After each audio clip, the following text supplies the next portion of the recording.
Mastering risk assessment techniques. Risk assessment's true purpose: to eliminate threats to operational excellence. Where do the primary goals of conducting a risk assessment lie within an operational excellence framework, particularly in terms of identifying potential hazards, evaluating their likelihood and impact, and developing strategies to mitigate or eliminate them, in order to ensure the overall reliability, efficiency, and effectiveness of an organization's operations and processes?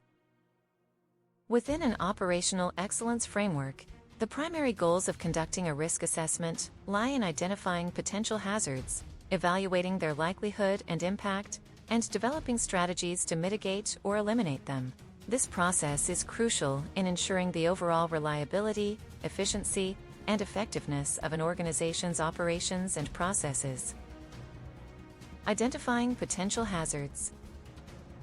The first step in conducting a risk assessment is to identify potential hazards that could impact the organization's operations. This involves reviewing the organization's processes, procedures, and systems to identify potential sources of risk.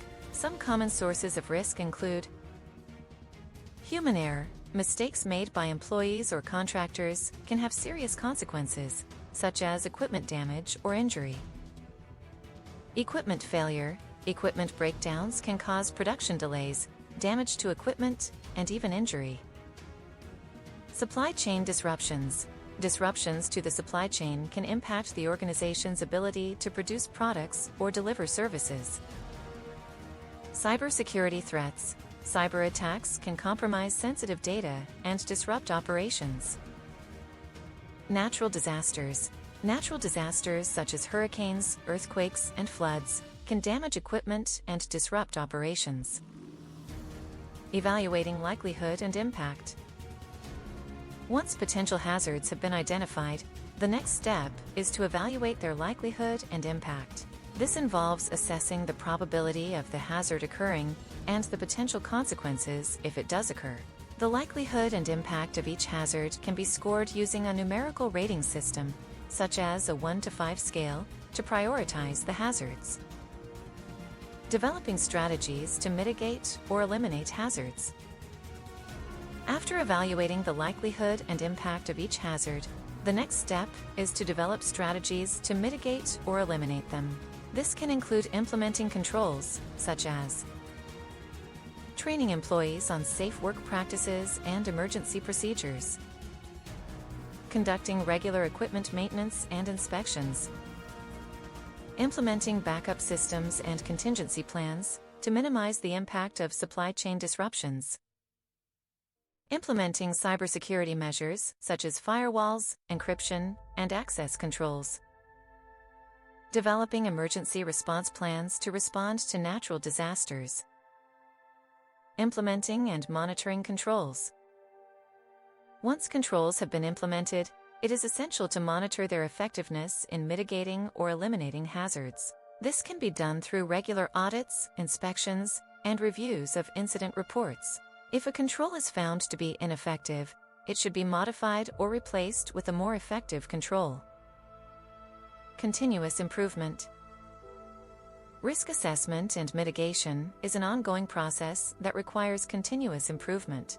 Organizations should regularly review and update their risk assessments to ensure that they remain relevant and effective. This can be done through regular reviews of incident reports, lessons learned from near misses, and changes to processes and procedures.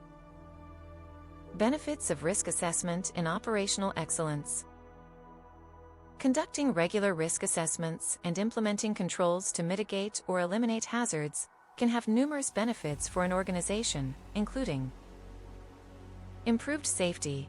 By identifying and mitigating hazards, organizations can reduce the risk of injury or harm to employees, contractors, and customers. Increased reliability.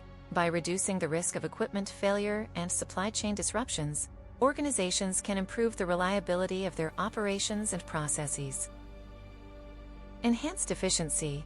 By streamlining processes and eliminating unnecessary steps, organizations can improve the efficiency of their operations and processes.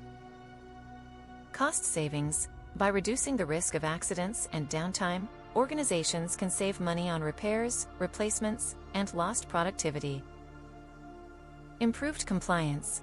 By conducting regular risk assessments and implementing controls, organizations can demonstrate their commitment to compliance with regulatory requirements and industry standards.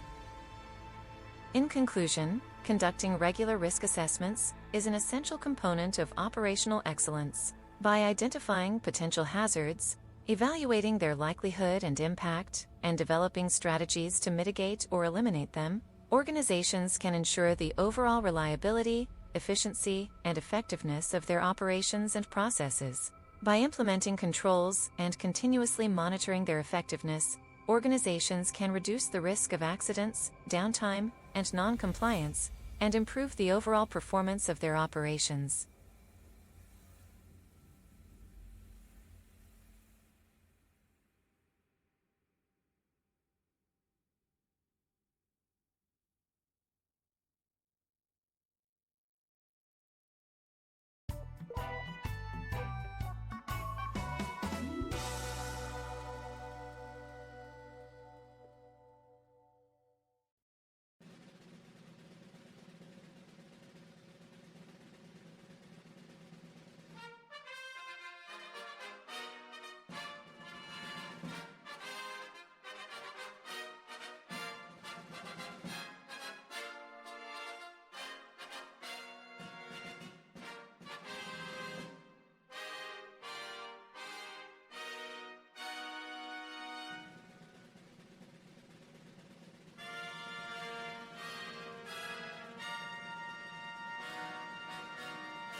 First of all, what went through my mind is how stupid am I to actually volunteer for this?